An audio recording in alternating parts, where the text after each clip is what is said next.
ummanni isaanii itti dhaaffatanii jiran amma harkatti warri akkasii duraan adda adda isaanii khadiina islaamaa qabatee akka tumna guddaa kana qabu kana fuudhuun qabaasne kana du'aa hin godhu.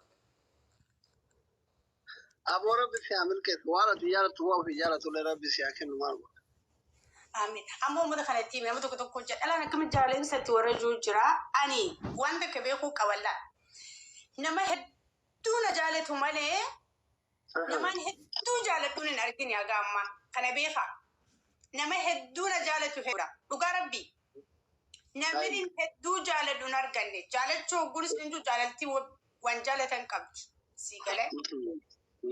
Kana beeku qaban akkana ma hafee yookaan akkana ma dhiira dhabee yookaan akkana ma mobbolola qabuuti miti. Namni kun nama goreegaa miti shayidaa irratti ba'u ustaas ibsaan yaksitti beeku qabdan. Namoonni jechuun gootummaa isaati gootummaa dhiinsa akkasii qabatee yogguu immoonni akka ibiddaatiin himuuf hin jaaladde. Sagaleen namni dhuguma dubbachuuf yoo ta'e sihii miti taduuta qabrii jirtu hin booji'a. Kunuunfa kanan jaa. Guys, Devil. Kuni dhuguma dubartii jabduu ta'uu kee agarsiisa. Thank you. Kanuma rakkoon biraa tokko jiru. Garuu uummanni hubachuu naati deebar kanaaf inni nu waliin didiini waliin nuti duudhaaf mudhiidhatan bar subhanallah. Warri akkasiisu warra meeshaan osoo jima irratti duutee bar. Warra akkasiidha warra miirri qaamni silaa dubartummaa isaa irra du'e dubartiin akkasiisu ni warra abdii kutachiisuuf yaaltu. Ati doktora beektaa gawaa hunda beektaa yaa doktor. Sabboon haa ta'e yaa. Ati meeqa maraamartee warra akkasiisan?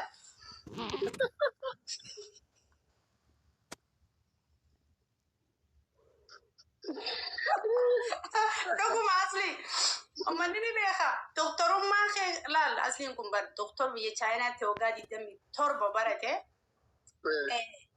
Simmeetii namoota akkasii miira isaan akkas godhu ni beeka laalan mala. Laal. Siigale. Kanaaf if maraamaruu qabarree dawaa fudhachuu dawaa dhaamiif mee waan fayyadamuu qaban.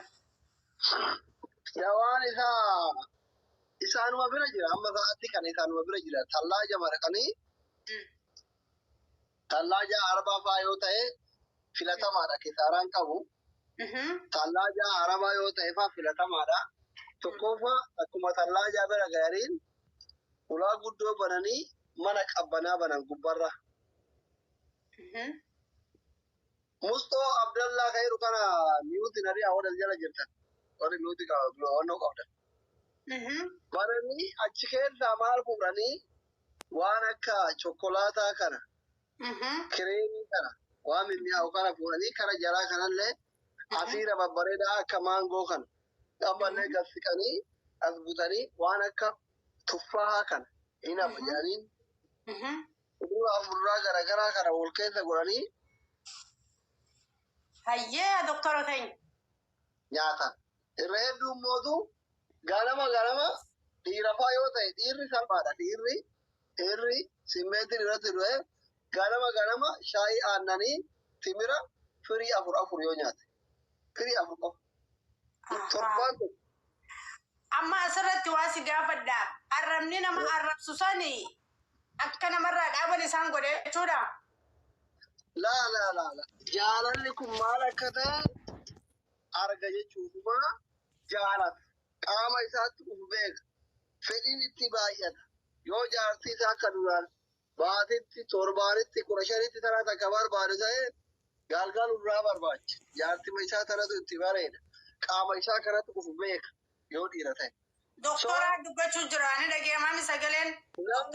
Namni jaalala beeku jaalalatti qoosuu jechuudha. Akkana kunoo laalti. Bar kanaaf yogguu dhibeen jabaattee dhukkuba fitti wallaalan qaama keessatti mana yaalaa deemanii doktoroonni gaafataniif kan amma guman si gaafadde laa. Maaliif rakkooni nama dandamanii hin beekan dandama jaalalaa waan isin fakkaattu waan hin beekneef nama jaalatamaa fi nama jaalatu dura dhaabbatan jechuudha. Uummata keenya dawaan kun dawaa salphaadha.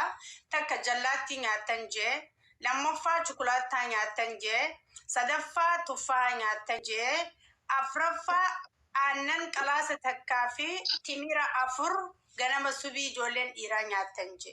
Shaayii aananii yoo wacii hin baafnu jedhe wacii hin baafnu yoo jedhan baasii ubitti hin guddu yoo jedhan ganama timira firii afurii fi aannan shaayii aananii kubbaayyaa takka ganama garaa dubbatti gisee hirbaasa. Okay. Ijoollee kun dhiiraaf jechuudha. Dhiiraaf ka dhiirati. Dhalaas addatti himiif mee kophatti. Ijoolleen shamarranii waan akka chokkolaataa waan mimmi'aayu kana nyaata. Waan akka keekaa kana. Waan mimmi'aayu. Ganama nyaatamu guyyaa moo yeroo hunda? Ganama yoo nyaatan wayya. Ganama waan hirribaa ka'aniif sammuun isaanii qulqulluu waan ta'eef rafanii yaada garagaraa hundumaa barreessanii waan ka'aniif ganama bareeda. Okay. Hayyee gaa waliigallee jirra. Ani baay'ee gammadee jira yoo dawaan argamtee fi akkasitti meediyaa kana akka gaariitti waliin deemne jaalala walii qabanyee mirga walii dhiibuu baannaan baay'ee natti tola. Ajaja doktorri jee kana dawaa bareedaadha. Fudhadhaa fayyadamaa. Jaalalti qixxeedha akka jaansan taana. Ammoo du'aa takka isinii godheen ture isin hunda rabbi jaalala isinaa qabsiisu bakka takkatti. Maal jaalala qaba uummanni jaalala uummata halkanii guyyaa booksii xafaxafu jaarsaaf jaartiin bara kana uummata halkanii guyyaa walii jaalala maal beeku. Wallahi yaas. Jaartii baasii laafaasitti waliin dubbinee jira. Jaartii baasitti guyyaa takka wal argu halkan lama yookiin sadii wal bira bulu halkan duraa waan baay'ee takka addaan ture foloo isee halkan lammataa waliin ooduu jira bara. Saya asli wallahi dhugaa kan keeti sanamni yeroo takka wajjin taphate akkamitti deebi'ee walitti aarasa. Bari isaa iyyuu osoo halkanii guyyaa ina wal bira taa'e osoo isiin mana teette osoo inni mana taa'e sigale amma duraan abboonni kenna keessattuu yoo ilma qotee bulaa taate fakkeenyaa fi ganama yoo xiqqoo deemee qotellee sa'a 24 wal argan wajji bulan. Waggaatti taraa lama wal lolanii wal jaalatan. Dhaloonni ammaa kun isiin kadhala idumana araba inni kadhala gullee yookiin kansirama wayii yookiin mana ta'a alaa gullee alii tokko dalagaa qabaate tokko dalagaa qabaachuulee baatu yookiin lamaaniin dalagan baatitti halkan lama halkan sadii wal bira bulan taraa dura dhufuusan qofa wal dudubbisan wal rakkufan ganama lammataa Filisteenimaa fi Israa'el. Boxing miti jechuudha. Halkan lama wajji bulan halkan takka nagaan bulan halkan lama xiqqoo rafanii ka'anii baru wal lolanii. Asuma sababaa rabbiin qalaqalee gina xiqqoo waan jettee jiri marfee waraannattee kaate fiidee silkima isaa fa'aa utaaltee azalaa bar silkii seentii eenyu sii barreesse eenyu ergite maalii ergite silkimarra eegala yookiin nama itti dawwala. Irraa taatu baatii guutuu baree turte. Tajaajila ture tuun immoo akkasiin mana jirtu gaytuutti dawwalti silki madda walamaa wal eegalat. Shuf argite. Manni akkana gaarii miti jara. Yaa asli dhugaa rabbi. Dhuguma nagaatti siisan ijoolleen kenna kun dhuguma rabbi. Kabaatti halkan lama guddatu halkan sadii. Wajji bulan booksii wal xafaxafan halkanii guyyaa walii kan. Wallahi ya asli ati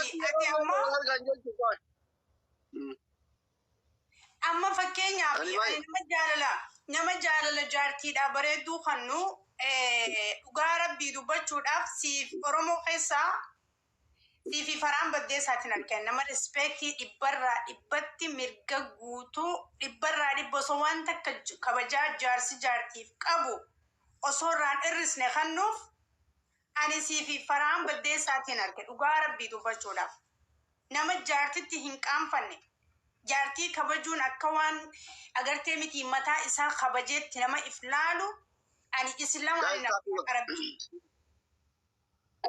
sii gale amma namni tokko beekamtiitti argachuudhaaf foolootti barbaaduuf laayikiitti barbaaduuf godhaa dhugumatti siifi farahaan bultii dhugaata jaalala qulqulluudhaaf dhalaa filattanii wajji jiraattan hojiisin jaartii isa wajjin dabarsaniitu hima.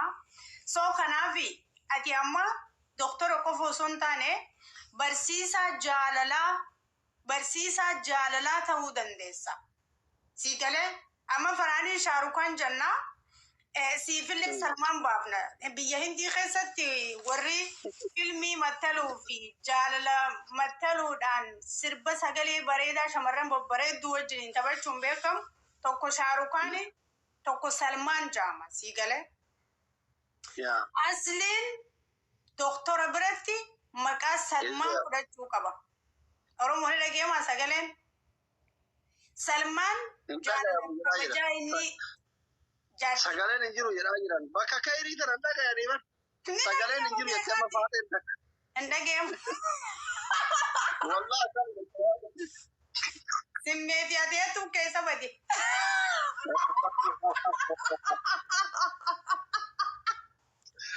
wallaa hin dhagahu jette wallaa gara shukulaataa fiigichiin asii koo gara shukulaataa fiigichiin nama hin dhageemu jiru. amma maali beekaa ila yeroo baay'ee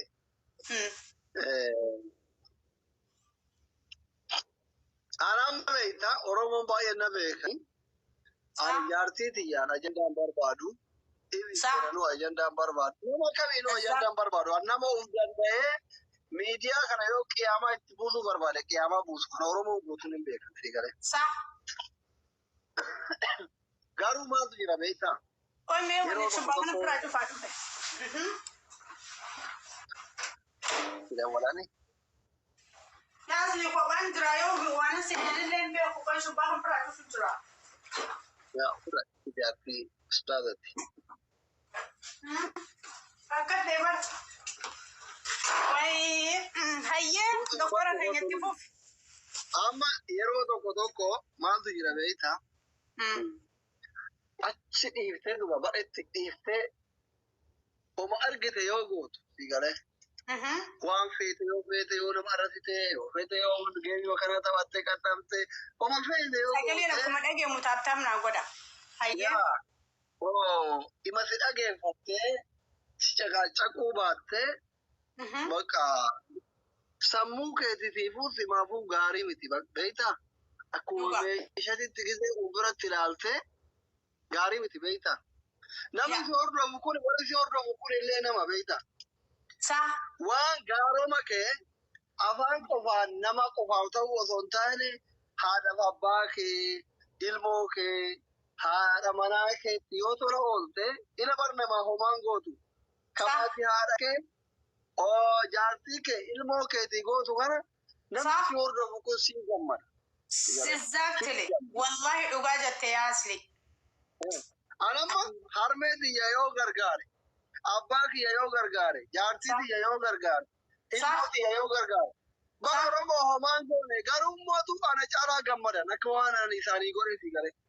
Kana jechuudha waan ati afaaniin jettu sanillee qabatamatti waan arganiin hamma tokko ergallee sirra fudhata. Anammoo ijoolleen baay'een koomentii hin argame ta'a. Seenaa maaliif sirbisiifta rabbii sodaadhu quraanan qaraasiftu maaliin taatu akkas miti ani ilaalchi kiyya akka beektaa barumsallee hin barsiisa quraanas hin qaraasiftu ispoortis hin barsiisa hin baratti hundaa hin beekanle hordoftoonni kiyya sirbas hin barsiisa gaafa guddattee kan itti tole karaa gaarii keessaa filattee maftuwaanoo karaa itti tole irra deemsi galee akka immoo isiin karaa quraanatirra deemtu karaa rabbiitirra deemtu itti hima hin gorsa garuu hundaa barachuu qabdi namaa miti maa muka taatee akkanumatti seettee ilaalti. Wallahi dhugaa jette asli ilaali si afaaniin dubbadhaa asli waa sitti himu wallahi ilaali amma hojjechaa amma maaltu si dhiba beektaa warra amma akka yoo isii taate anaafuu haadha ta'an ka heerumanii ilmoo hin qabne si galee akka waan kiraa manaatti gargaaranii akka waan itti baratu si gargaaranii uffata si gargaaranii daa'ima sabiyyii homaan beekne tarabbu akka kana umrii 15 geettutti dilii isitti katabne kana صح Daawwaasitti godhan. Xuru alima. Garuu maaliifi ati nama rabbii sodaatu ta'uufi tokkoffaa fuudhii alaalatti ilmoo argadhu barsiifadhu kanuma rabbi sana godhan. Ilmoon daa'ima taaneen hundi kennuu beekna. Yoo ati halkanii guyyaa sirbara dhoggite wanta irraa dhoggite karaa sana irratti himaatu. Hundaa yoo barsiifte mootummaa kan taatu. Mee ammaa sumara feesbuukuma kana onlaayinii kana laali. Namni jajjabaan ati argitu kun waa hunda beeka bara.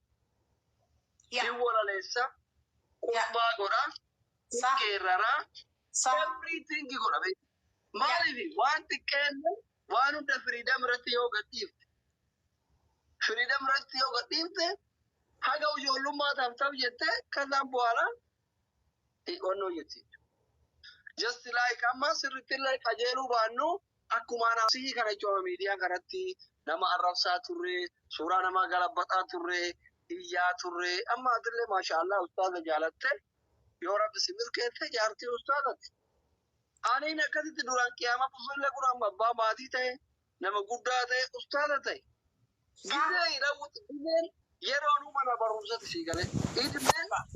Idmeen timirti beetu nu yaamaarri umriin mana barumsatti sii galee.